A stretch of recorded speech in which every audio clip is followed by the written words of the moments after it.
Welcome to All Worn Out. I'm your host, Warren Meredith. On the show today, Eric Desormeaux. He's a guitarist, a clean vocalist, and the sound engineer in the band Burn the Evidence. They're unleashing new metalcore mysteries. Their album can be found and listened to right now, but let's get into it with Eric Desormeaux. Hi, everybody. Welcome to All Worn Out. It's a podcast about music. It's a podcast about what you're passionate about. And it's a podcast about what our guest is passionate about. Today, we are very excited. We're thrilled. We're pumped up because we've got some new metal in the house today. We've got Eric Desormeaux here, and he is of the band Burn the Evidence. Welcome to the show, Eric. How are you? Amazing. Thank you, Warren. Yeah, so I was looking at your note. I was making my notes for you today, and one of the things I picked up on right away, and I felt kind of silly about, I didn't know until I did my notes, was you're from Fractures and Outlines, aren't you? Exactly. I used to be the guitar player and back vocalist for Fractures and Outlines. Gosh, that was a very beloved band in the Ottawa area, in the scene, and I know that because I'm not part of that scene. So when I know about bands from other scenes, when they are in my lexicon and I'm like, oh yeah, that's a good band, it's because their reputation has moved through the scene. And I believe Burn the Evidence is about to do the exact same thing.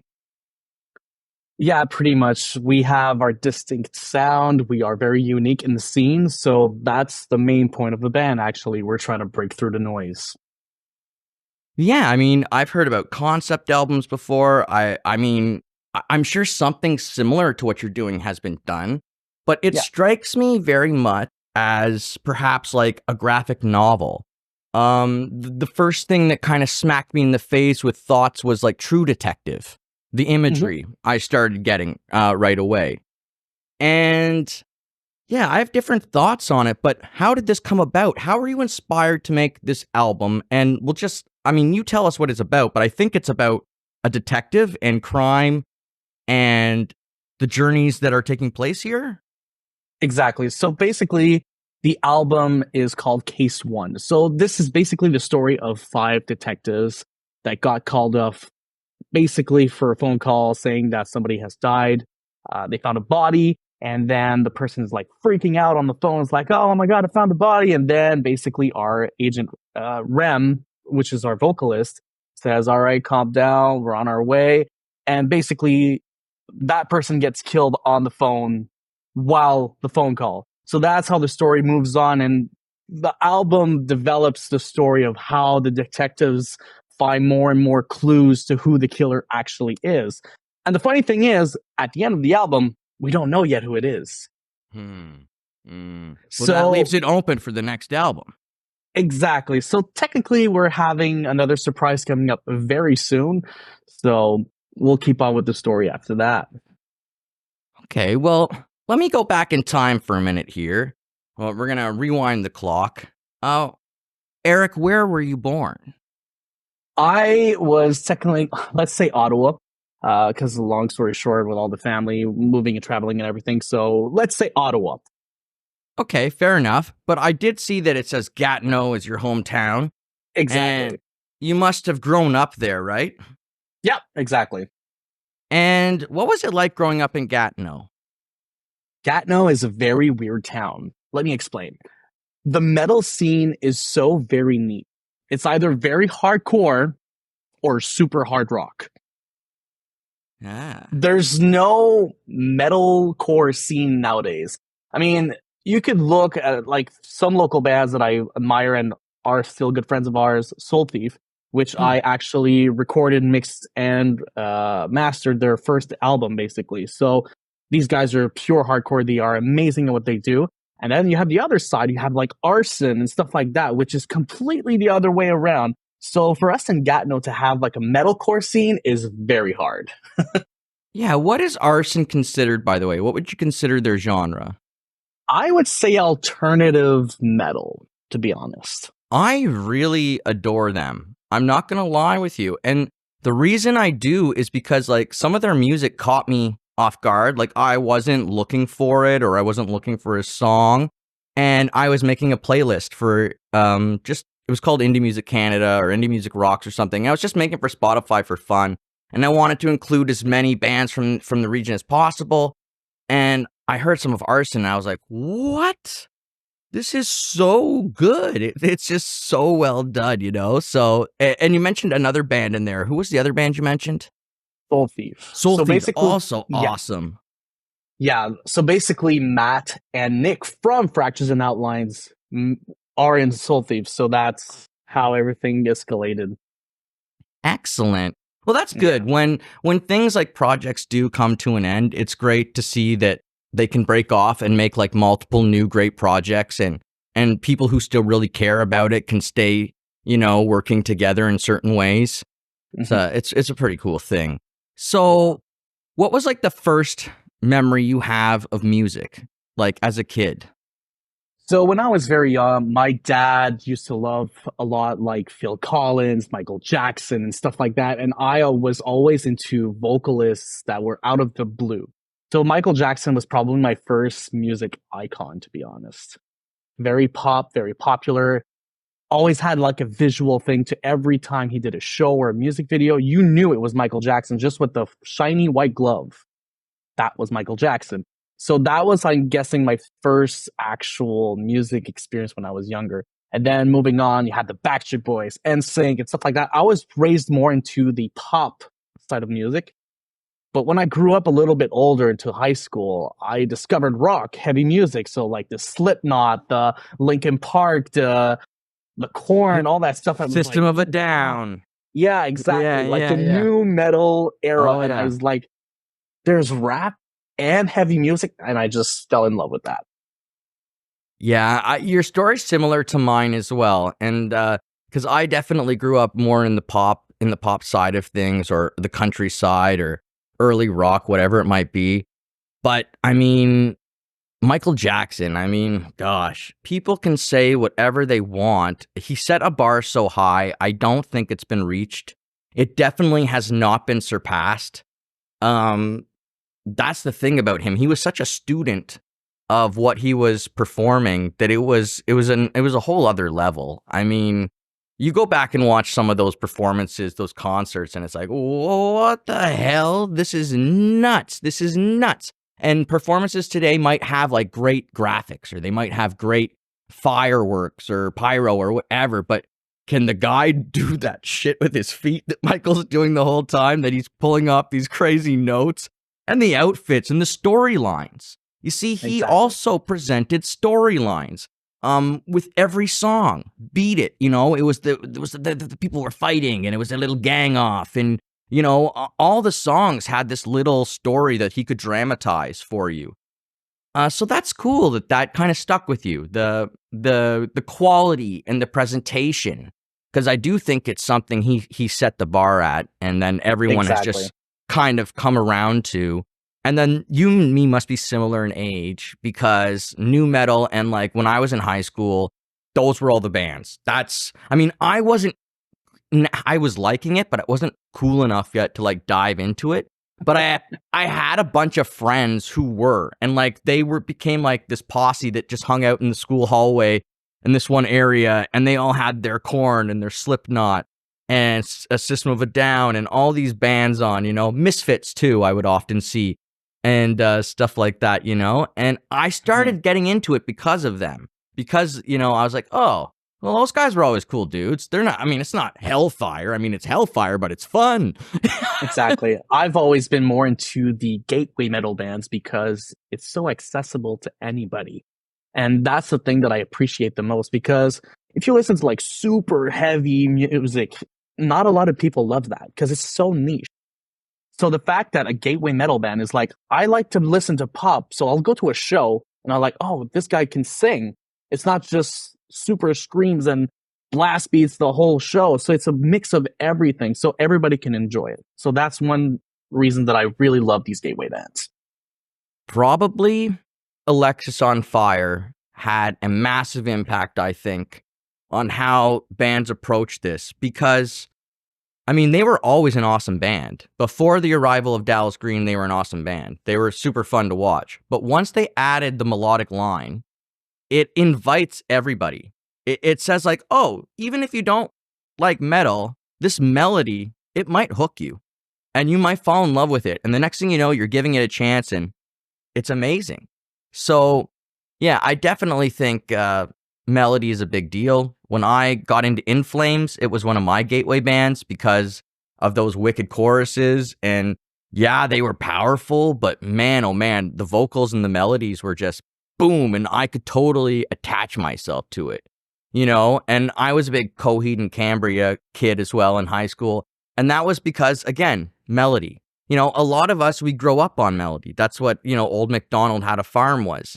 And you kind of have to develop that rhythm and that rhythmic drive and the things that metal provides people with, which is a lot of excitement and fun.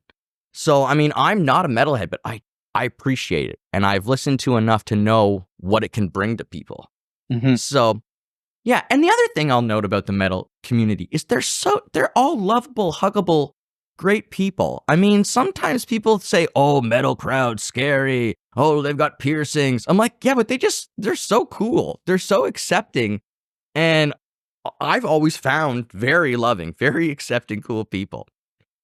I mean, all our lives, people always, let's go back in high school. A lot of people thought that we were like the rejects of school. We were like the people that were pushed aside. And that came a long way, you know, because we learn to care about people. We know how the feelings are to be heard. So we're always there to support each other at the end of the day, right? So it's not always about the big guys with the big muscles and the big tattoos and the piercing. It's just an image at the end of the day, right? And if you listen to like modern metal music, it's all about emotions. It's all about the feeling. It's all about internal problems, internal demons. There's nothing I'm glad, okay, except the like super deathcore bands, but it's all about like the emotions at the end of the day, right? So, yeah. And so do you think that had to do with like during our time, there was the emo time, right? And there was the influence of like MCR. When that arrived, I remember just it skyrocketed through everything, My Chemical Romance and who else? Like Rise Against added a different tone and a different punk element to things. Like there were different bands during our teen years that I think have influenced what new metal is now, like you said, with acknowledging emotions. And I think it represents rawness instead of it being like representing boldness or, you know, scary or whatever some people might associate metal with. I think instead it's raw. And so exactly. that's what people want to get out is like, this is what we're feeling. And I know you're feeling it too, at least sometimes, you know? And yeah, that's what I take from it. Yeah, it's basically the connection between the artist and the fans saying like, hey, you're feeling like shit today. You don't feel like you want to be on this earth today. Don't worry. It happens to me too. We got this together. Like, stay strong. That's basically what the feeling is nowadays. That's awesome. I really, really like that. Yeah. I mean, here's the thing. A lot of music communities, they struggle to build a community. A lot of genres, they might struggle. And metal to me has always stuck out as a group that knew how to build and support a community. The only group like, yes, country has mastered it. If anyone wants to know why country music is so popular and why it's so powerful in the airwaves, it's Nashville. It's, it's Memphis. It's all these places that have built communities that are just massive and so supportive, like you're saying. I talked to a girl who goes to Nashville to work, and she just says she goes and joins in these writers' circles with people who have written like hit songs.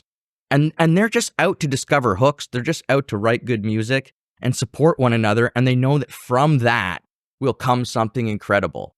And I see that in the metal community. And yeah, how do you guys avoid that competitional like grind to want to compete with one another? The thing is that in Ottawa, I always tend to feel like everybody's trying to grab the crown in a certain way, but they help out each other in a certain way. So basically, you don't have to. I always approach bands saying, hey, I love what you're doing. What can you teach me? And what can I teach you in another way? That's how I always keep saying, like, I love to collaborate with a lot of artists. I mean, we did a song with Rocking Engine, and Rocking Engine is a completely different genre. And yet I had them on my CD release, and these guys just crush it. So I loved how you treated Steve's vocals. Okay, sorry, go ahead. yo, it's all good. And the funny thing is that we wrote that song, and it was like, all right, Steve, here's the song. What can you do? It's like, I don't know, man. All right, so Saturday next morning, just drop by my place and we'll record vocals. It's like, all right, cool. We'll just do something out. And he spit it out something. I was like, oh my God, this fits so well. Yet it's not the same genre that we're used to. So we were so flattered to have them on our song, basically. So we're trying to do something in the near future. It was supposed to be done this summer, but we got caught up in a couple of things.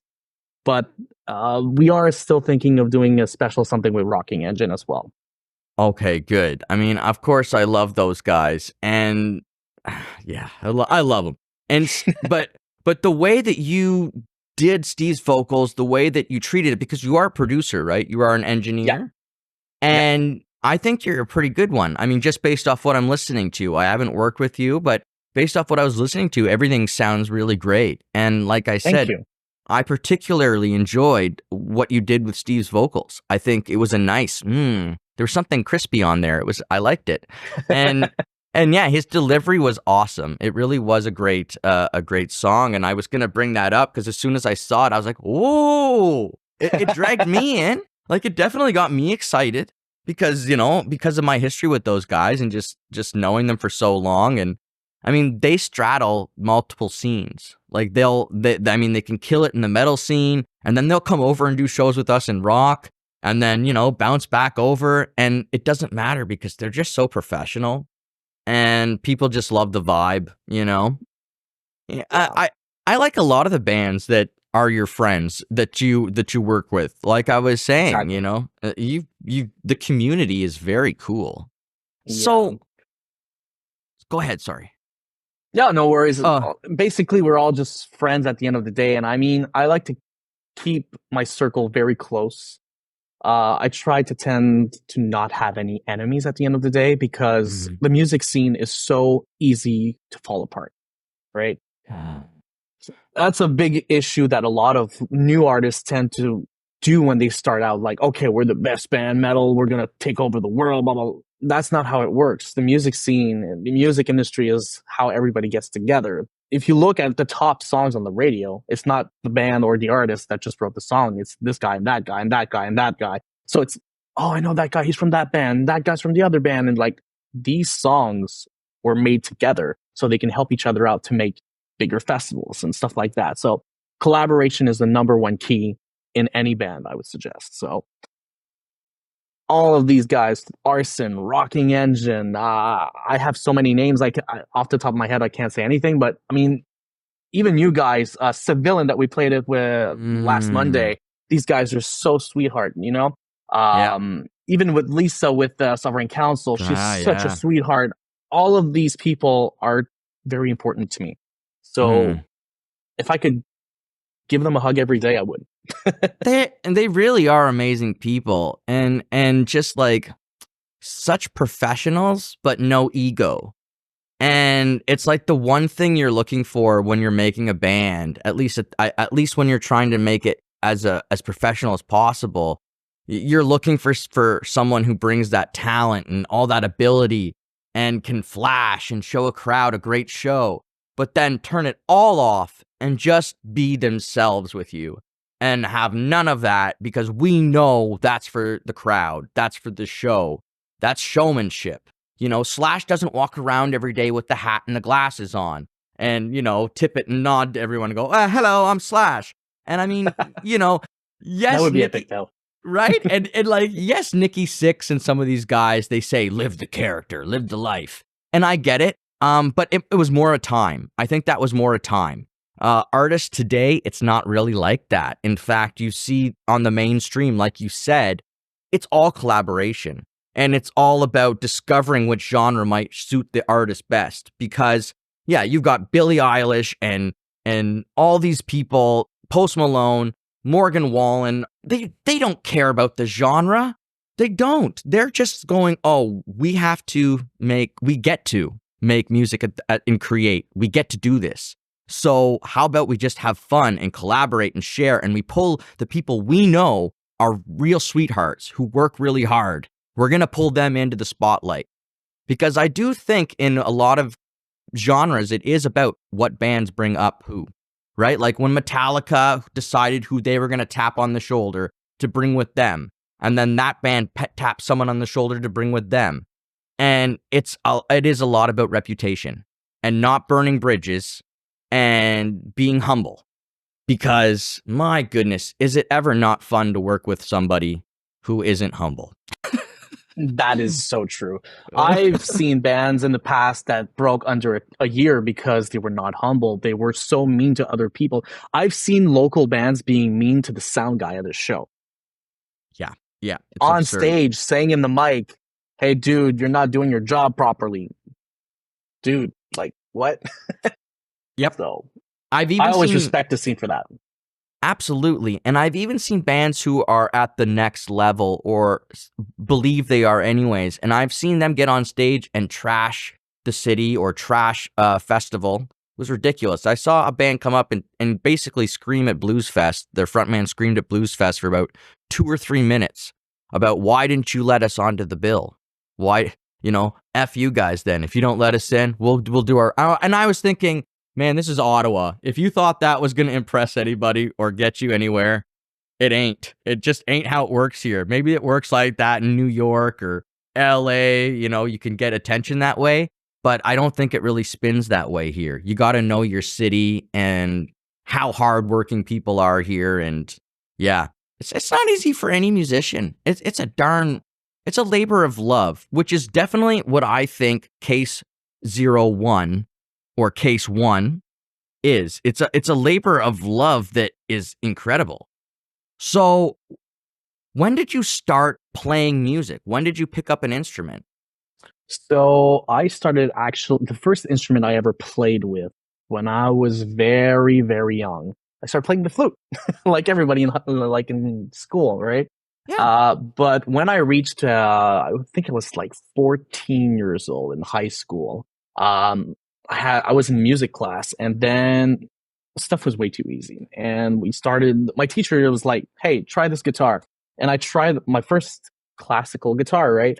And he thought it was like, you're really good at what you do. You should practice a bit more. And then he threw me on the drums, threw me on the bass, and started singing. So I started to try a little bit of everything and see how it went. And from that point, it just stopped until a famous video game came out called Guitar Hero came out. That's where the star power came into play.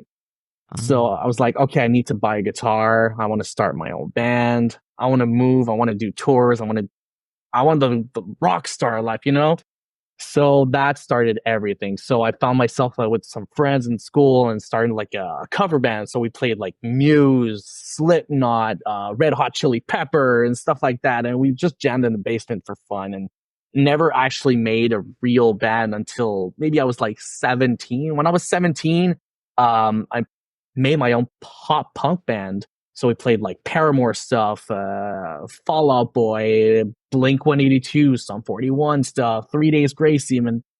So it was a mix of a lot of things, and then so on and so forth. And I grew into the scene. And actually, the first time I was actually feeling like in the scene, it was a year that I think it was year 4 of the Rock Fest in Montebello.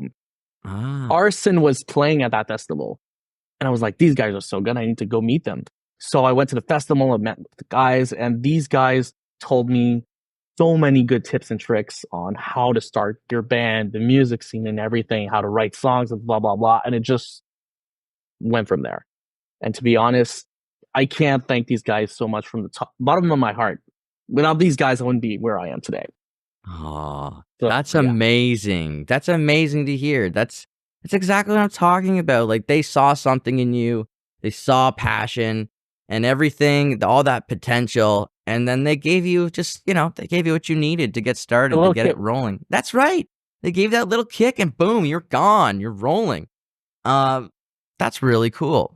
And I bet you they're going like, "Oh, we love you too." Because Yeah, well, we actually did a song with them recently on their last EP. It was I don't remember the name of the song. So basically, it's Arson featuring Burn the Evidence. So that helped a lot as well. okay, nice. And it says that you are the guitarist and the clean vocalist. So is that like how metal like labels it? Is it like, and there's not lead, it's like clean and I don't know what you would So call the other.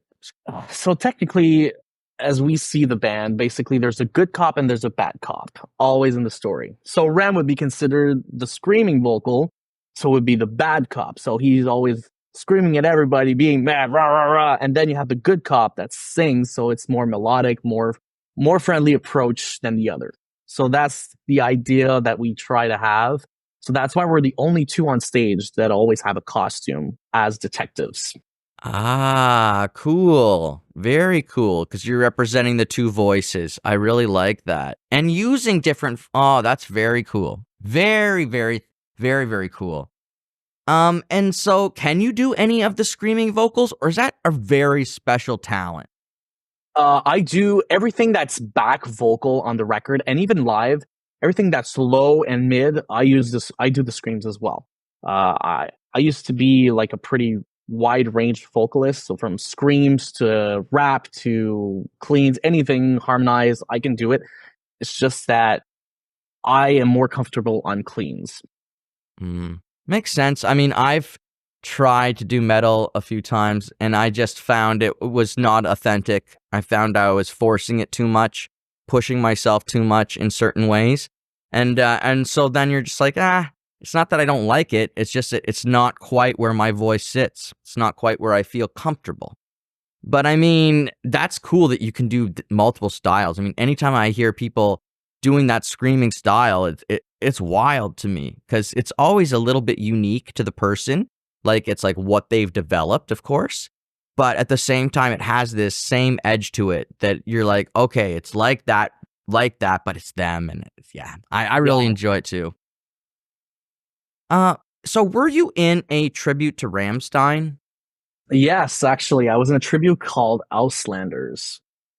Okay. And so that's not happening still? It's still not going on? I can't say too much information. Let's just say that right now we are pending on a huge festival coming up. Okay. So technically, it's more of a standby kind of thing, only special events. Because we tried touring across the Quebec side and a little bit in Ontario. Uh, as we all know, Rammstein has a huge setup. So imagine a local band coming in a venue with pyrotechnics, a bathtub that you can fire, and then you have like the keyboard player on the treadmill, and then you have the huge, massive drums, and then you have the huge background. And think about it, How all that's it's a nightmare. how did you guys decide to take this on? I mean, did you have someone in the band who was like, I know how to do pyro, and someone who's like, I can do this? Like, how do you come up with this like Because I mean, when I think of Rammstein, I think about the huge show they put Capital. on. You know what I mean? Yeah, exactly. And so yeah, how did you settle on that? So I think it was 2 years ago. A good friend of mine, Sonny Tremblay, which is a professional drummer. He played in a lot of projects. He's a professional drummer, actually. So he came to me one day and was like, "Hey, do you know Rammstein?" I was like, "Bro, one of my favorite bands of all time. So I can't say no. Why?" He's like, "Yeah, well, I'm looking for someone to play the role of Richard. Would you be interested?" I was like, "Well, depends." At that time, I started playing with Burn the Evidence. Just started the project. I had Fractures and Outlines, and we started Alexander. So I was having three bands at the same time. My girlfriend was pregnant at the same time, having a brand new baby, and the studio at the same time, and work a 40-hour job. So it was a kind of a nightmare at that time. So, and this is during the pandemic. So, yeah, exactly. So we did a run around Quebec City, pretty much everywhere in Quebec, dragging that. And then we built everything from scratch. Like the whole wall displays, the mask that shoots fire, like the torch for the heart and stuff like that. We built everything from scratch. It's more the bass player Dan. He plays in I don't remember the name of his band, but anyways, he plays another metal band in Ottawa. And then Sunny as well. They were pretty much the more handy guys, you know. I was the more sound tech guy. I made the like a whole in-ear rig and everything. Make sure that the click tracks were working with Sunny. It was a huge collaboration work, and it took a long time. And the drummer is actually from Ukraine, which when our old drummer Burn the Evidence had a little situation that he needed to part ways, we got the drummer from Auslander and brought him to Burn the Evidence. Ah, very so it's a cool. Huge full circle. Ah, excellent. Well, I mean, Rammstein is an excellent band to do a tribute to if you can pull that off, everything you were just talking about. I mean, and because it would be so much fun, and the crowd would be eating it up and loving it. At least I would imagine. Yeah. Last year we did a Oktoberfest in Sherbrooke. 7,000 students drinking beer, playing, like rocking to Rammstein. It was insane. Around this time of the year.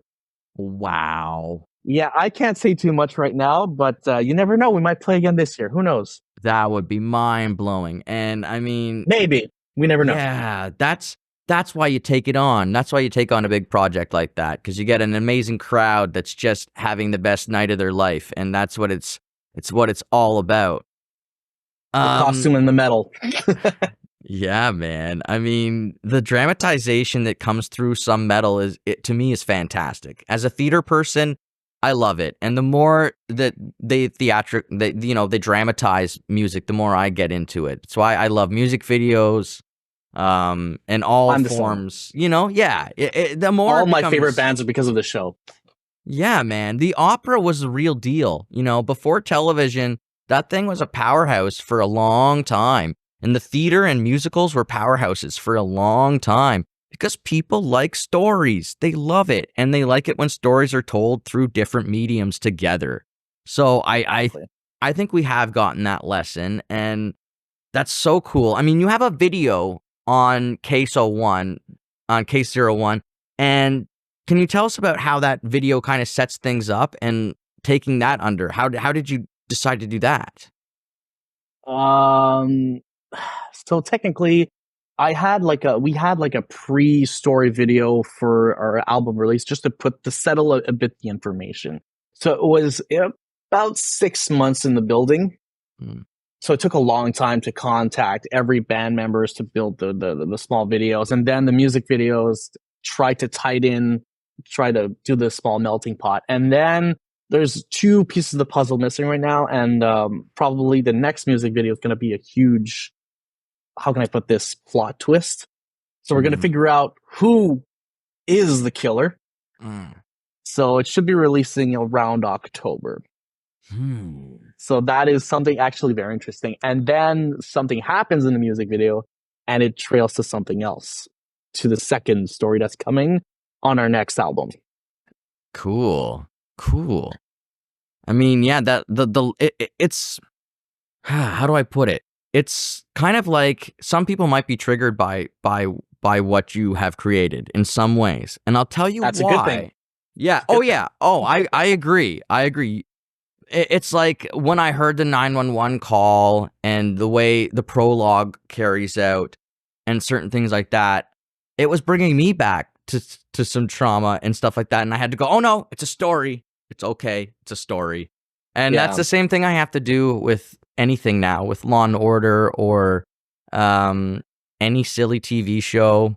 You know, once you live it and go through something where you deal with these detectives, because these are based on real things. Like, it's a real thing that you guys are basing this art off of. And there is a good cop and a bad cop. And there is a detective right now trying to uncover a heinous crime.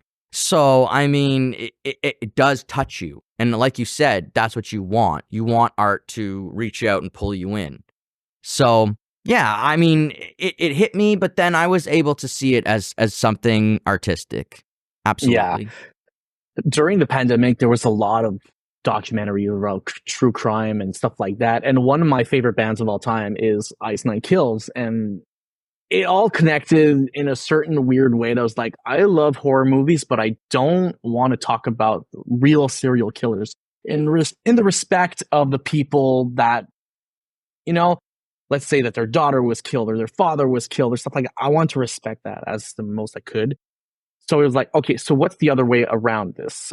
And it was the detective side. And we never hear actually stories about the detectives at the end of the day, right? So how do they feel? What's their mental state? What do they think when they go to bed?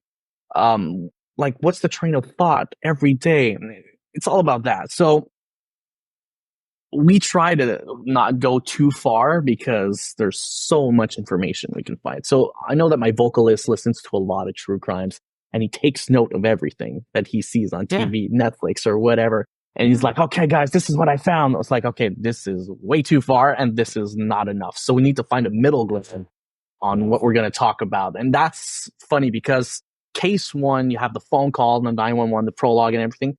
We recorded everything right here in the studio. So we took my vocalist's girlfriend. She recorded the whole take. She's a professional actress, by the way, in Quebec City. So she did a couple of TV shows. So it was actually very still a collaboration once again, So trying to get the true crime but put it into an art form, it was very complex. And now, not to make it too sterile, to linger it too long is the other challenge. Every album always having another case might get people bored. So how do we keep people's attention? So that's the next step that we're pretty excited to show everybody. We have new artwork, new visuals, new costumes. We have everything planned out for 2025 right now. So it's boiling in hot water right now. Oh, wow. That's excellent. Because, immediately what my mind was going to when you were talking about, another album, another story, etc., it immediately brings me to the idea of mangas and animes, and also to the idea of, like I was saying before, graphic novels. And if you can melt a graphic novel almost, or a manga almost, into what you're doing, it may become absolutely mind-blowing. And so, I mean, I don't know. Maybe I'm hot, maybe I'm cold, but that's just what I was immediately thinking about. Was like, who knows? Yeah, like, because that type of stuff is very cool, very popular. And I love it. Everyone loves it. It's just a fantastical story you can immerse yourself and escape into. And very that's cool. I'm excited now. That's so exciting. And today is Friday the 13th. Exactly. We're releasing this on the 14th, but it was recorded on the 13th. Ooh. And so Halloween, you guys must have a big plan for Halloween. So for Halloween, specifically for Halloween, nothing I can release yet.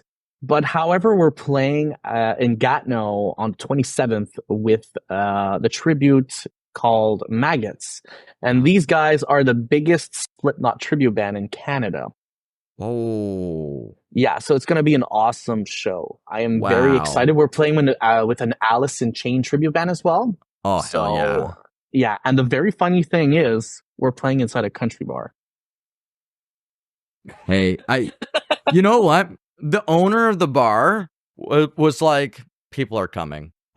People are coming to this. Like, it's a fantastic lineup. I mean, you have the #1 Slipknot tribute. That's fantastic. And then again, I'm a huge sucker for Alice in Chains. I mean, that's like, for me, bread and butter. That's like, oh yeah,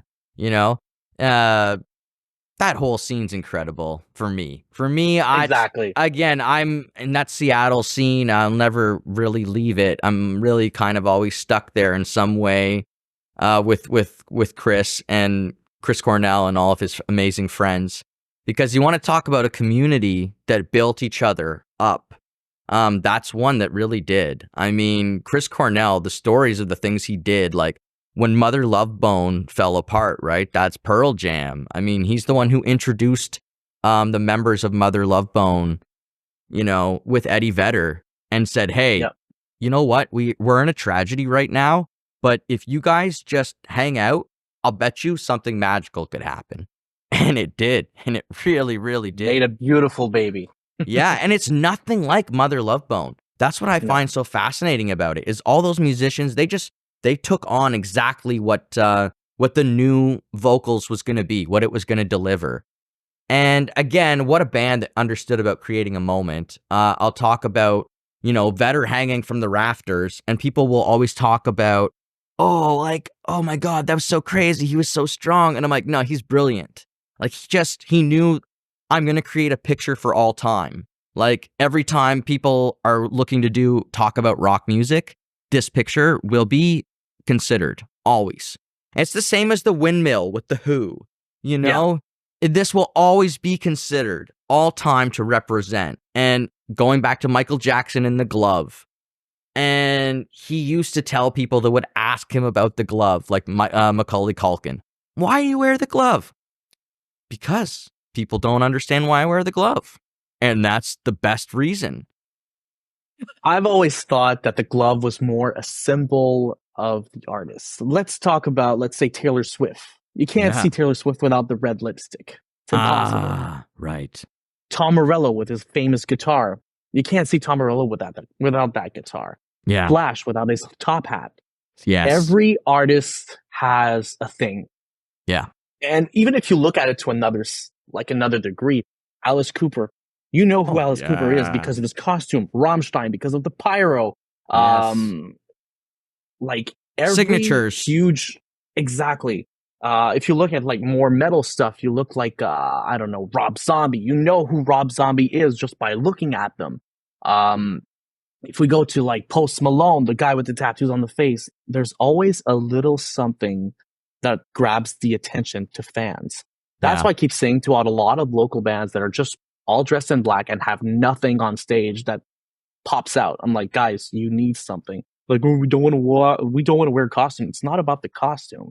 It's what that you represent. If you look at Salty, for example, in Ottawa, they do hardcore. They don't have a gimmick about like costumes, stuff like that, but they do have the funky tight shorts kind of thing, and they're funny guys. That's their gimmick. It's not a huge thing, but it's very important because people will know who they are when they see them. Yes. You have to differentiate yourself, make that signature, and make people love the signature, which is, again, I mean, Michael was so good at it. He was able to do it with the glove and the hat and the shoes and then the trademark dance moves. Like, he was just so good at that. And, Kiss, so good at it. And a lot of metal bands also became very good at it, like, because of, like I was saying about theatrical presentation. I think metal just kind of figured that out first, or mastered it first, in my opinion. And that's just, again, being raw. In art, being raw means being vulnerable. And being vulnerable means everyone can relate to you. And everyone's going to come and take from you. And it reminds me of Yoko Ono back in the 60s, putting herself up on a stage, with a pair of scissors, and it just a sign that said, cut my clothes off, basically. And everyone could come in and cut a piece of her clothing off. And in the beginning, it starts off, people are just doing a little cut. But then people started taking big cuts and ripping it apart. And that's what you want with art. You want people to just come in and nibble and then go, oh, I can't. Give it all to me. Yeah. So when did you start singing? When did you start deciding like you had a voice and you wanted to sing? Like I said earlier, when I was a kid, Michael Jackson and singing Backstreet Boys, I loved singing along with those songs.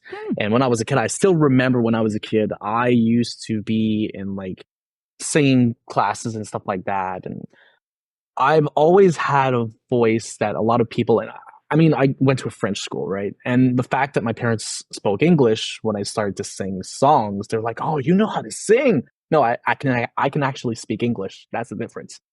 So the accent wasn't there, so it changed a lot in the scene, right? So more and more, I wanted to develop the techniques that a lot of people sing, right? I remember when I was in high school, there was like the huge school band. I did a cover from Michael Jackson, the Thriller song, had the costume and everything. You can see that with those pictures way back in my Facebook profile, by the way. And I had the hat, the moves, and the red like top, and it was basically that moment that said, okay, I can sing. What's the next step? So I started to do bands, sing, scream, and stuff like that. That's why basically the pop punk bands were the first thing that went through my mind. I was like, hey, I can sing. I don't need to scream, blah, blah, blah. But then when I started to listen to more heavier stuff, I want to learn the techniques of how to scream. So I got screaming classes. I got so many different things with Melissa Cross and stuff like that. So yeah. And now my next step is to probably go see Lisa from Sovereign Council to get even more top. You know, there's never too much. When she told me that she's screaming on this new album, I was like, what? I heard a couple of songs. I was they kind of played mind blown. last Monday, so It was good, eh? It was impressive. Ah, excellent. And it was a great, like, crowd. You had a good turnout, good vibes. To be honest, the night was perfect. The first band was Sovereign Council, of course. They blew my mind. It was the first time I saw them live, actually. So I was like, wow. And Joe Lyko used to be some sort of a model for me because he was recording, he was doing videos, he was doing the guitar thing. And I was like, I want to be better than this guy. So that's how I started to become more and more into the recording thing. And I was like, okay, this is kind of cool. So Joe has always been a good friend of mine, and I totally respect that guy. And Lisa is a good friend of mine as well. So always a fun thing. So that was just precious to me. Then it was us. We slaughtered the stage. Awesome. So that was actually really cool. And then we had Civilian on third. These guys are just total sweethearts. They're basically the 3 Days Grace of Ottawa in my heart. Yeah, cool they're guys. Pros, man. They're pros, and very sweet, and looking to have a good night with their people. And I've always had good experiences with them myself as well. Yeah. And the ending of the night, we finished off with Conquer Divide. So basically a band from the US that I saw last year with Electric Callboy in Montreal when it was sold out. So when the core production came to us, they're like, hey, the band listens to your songs and they're like, they want you on the bill. Do you guys want to play? I was like, fuck yeah.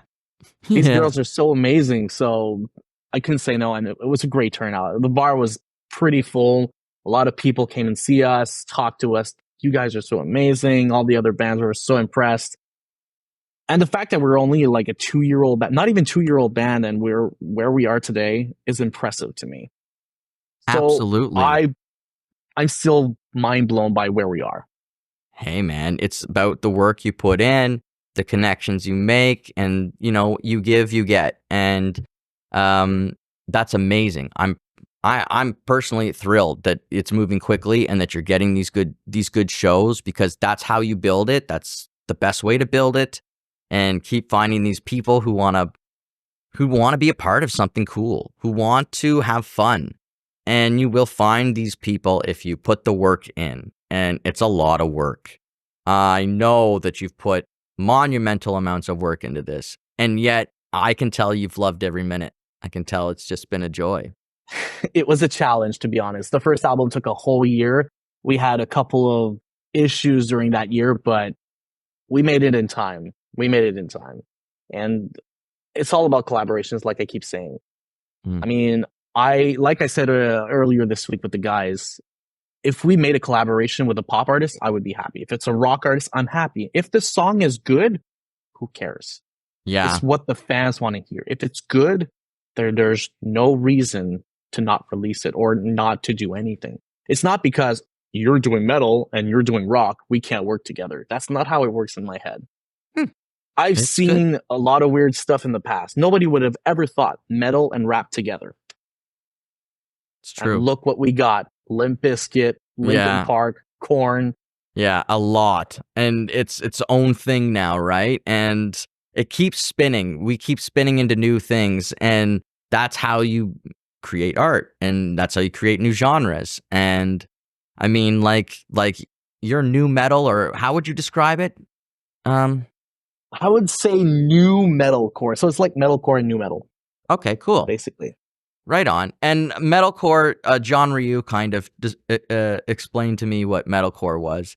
Because I was like, is that where like you include both the screaming and the nice singing? And he was, and I think that's correct. Yes? Like you have. Yeah. And like it's kind of and then we go into metalcore. It's more like a hardcore meets more like punk rock kind of vibe. Ah, okay. Yeah. And then you have the Nice. singing and the raw vocals, and then just a mash of that together. And there's different types of metalcore. There's like the Octane radio that's super poppy, and then you have the metalcore that's super thrashy. So it depends on what grid. It's another branch completely. So I just say metalcore, easier. So you have more choices of writing songs. Oh, that's awesome. And you guys have been playing a lot of gigs. August 8th, September 9th. What was September 9th? Oh, that was the big show you just talked about, right? And then, that's right. And then September 20 and 21. Where are you going for that? Quebec? So technically on 20th, on the 20th we're playing in Trois-Rivières. Then the 21st we're playing in Gatineau in our hometown. 27th we're playing in Quebec City. 28th we're playing in Sept-Îles.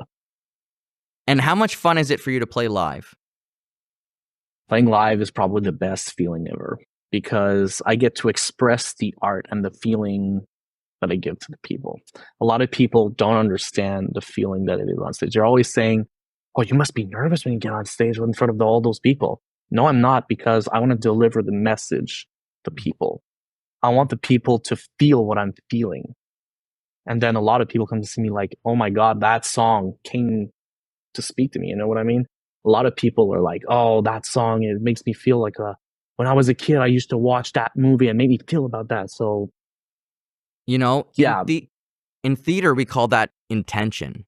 So you're going in there with the intention of making people feel your emotions and making people do these things. And it's critical. It's critical that we go in with the right attitude or the right intention or the right thought process, clearing our mind of all the negativity that might have impacted us in the week. We got to get rid of that shit. It's not going to help us now. And it's not going to help us to think about if we mess up. Because guess what? You probably are going to. At some point, you might make a blip. But that's not going to stop you. In fact, you're just going to get better because of it. And, so you have to have that mentality going into it, that you're just going to kick ass and share. So that's cool to hear as well, that you have that process down. I want to make sure that when people come and see us, it's like going to the theater. Yeah. They want to just unconnect their brain, even if the movie's bad sometimes, but the action is fun to watch. I don't care. I just want the people to be there and have fun. I think it's good, man. I don't think you have to worry about it being a bad movie whatsoever. And I mean, speaking of the Bad Influence lyric video, did you guys send off to have that video made, or did someone in-house make that? So it was a collaboration with a friend in Europe, basically, an old friend that did music videos. So when I sent him the song, I was like, "Dude, I want to do that," and he charged me like basically nothing almost to do it. So it's really good. He's like, "What do you want in the bag? What do you want, like the image?" I was like, "Well, with police officers." "Okay, I got you." And then he sent me the first version. I was like, "Okay, that's good."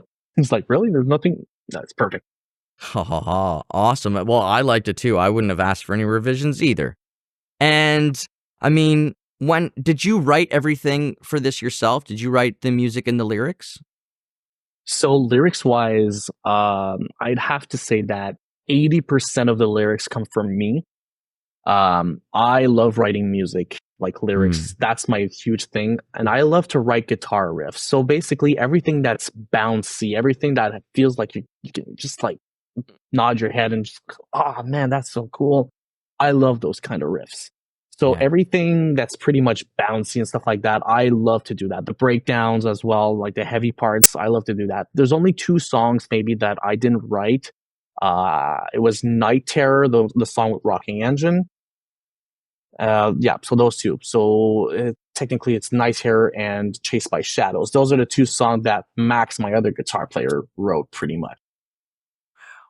I mean, do you find it daunting when you start, or do you know a process now? Like, like I'm going to start with a guitar riff, turn that into a guitar riff and a melody, or does it all come at once? So it's very funny because I write songs on one side and then I write riffs on another side, and it get mixed and match. Okay, this song feels like that song, so just Awesome. grabbing the pile and just throw them together.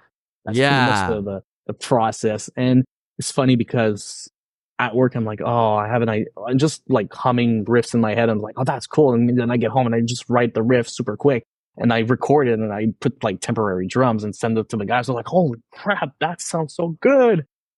So Yeah. I think I have like at least 50 demos of riffs and stuff like that I sent to the boys that we never used for Burn the Evidence. So That's cool. That's awesome to hear. And it's similar to what I try and do too. Like if we're in writing mode, then I'm a lyricist. I don't do any guitar, but for lyrics, I'll try and write any hook I can think of down, put it in the text document.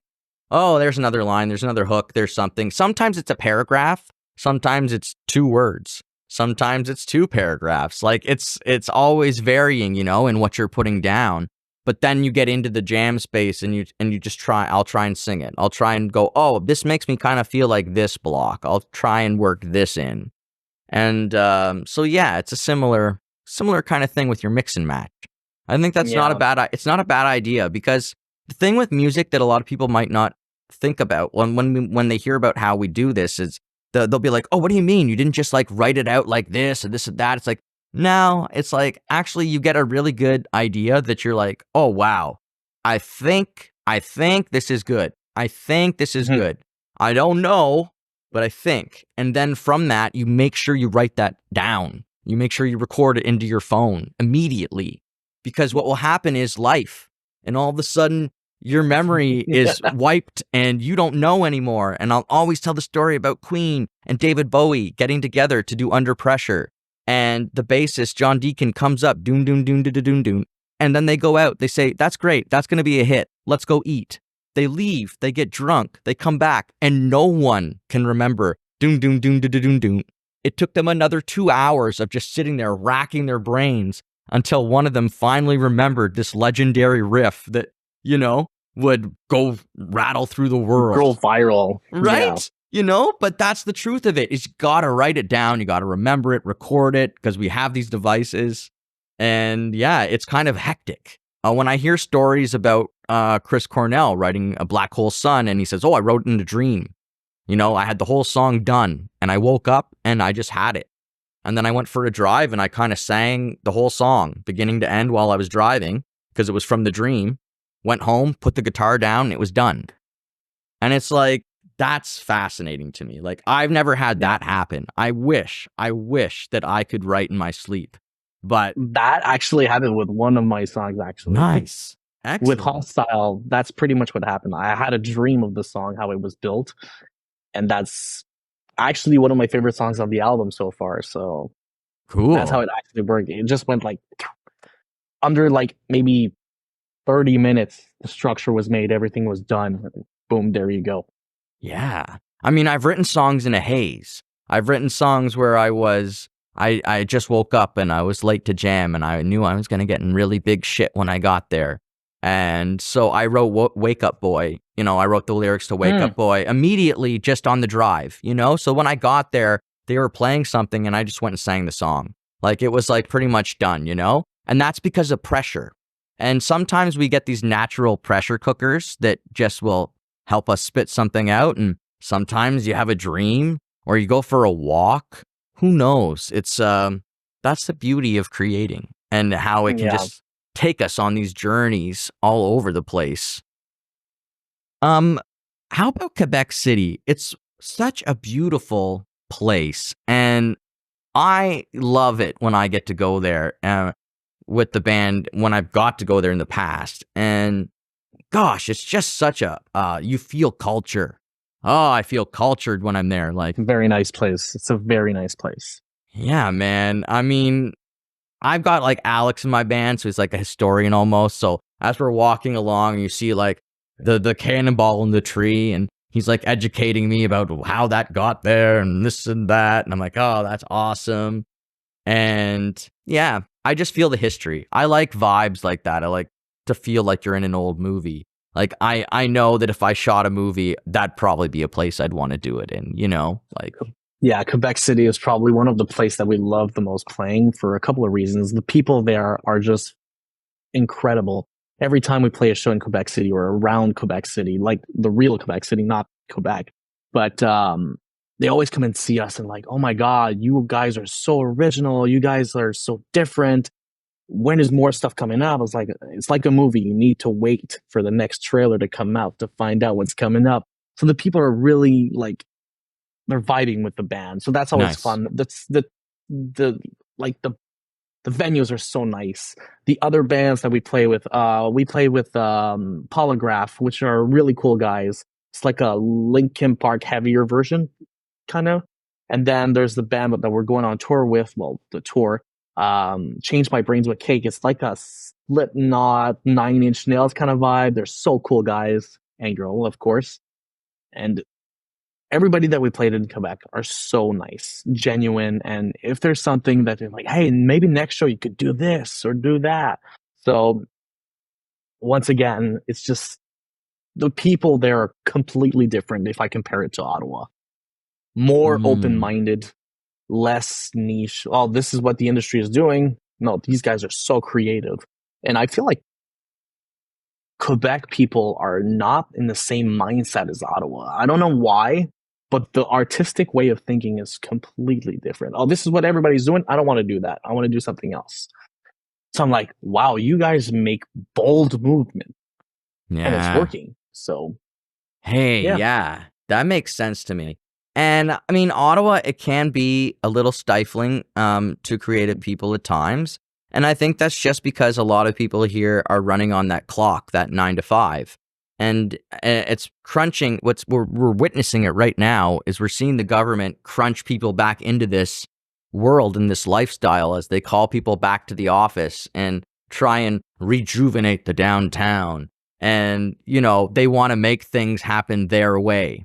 And so because of that outward pressure where it's like, yeah, there is a system here that is trying to make people live on a certain schedule, get off the stage by 11 and be done by 11 o'clock. Otherwise, you're a nuisance to the city. It's like, what? Excuse me? Like, I wouldn't want to own a bar if that was the mentality in a city, right? Like, that would frustrate the heck out of me. Probably why the Maverick keeps shutting down. Right? And so, I mean, there you go.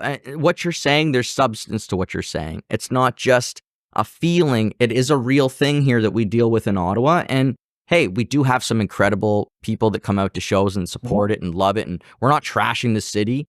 We're just saying, no, not at all. We're just saying there are some restraints that we have to deal with here. And yeah, so I mean, again, I love Quebec City. That was my point, is I get those artistic vibes there. I get the freedom that people are feeling there to create. And that's infectious. That spreads around and it gets into us and makes us feel like making a bold choice too, once or, every now and again. Yeah. I think Burn the Evidence was a bold choice. I think it was a great choice. I think it was ballsy. I think it's like all encompassing. It to me, it's like when you write a book and you have to come up with your backstory and you have to come up with your Bible, if you will, that story behind the book that tells you all the little details that people are going to find out as they go along. That's a massive amount of work. That's a massive amount. It is.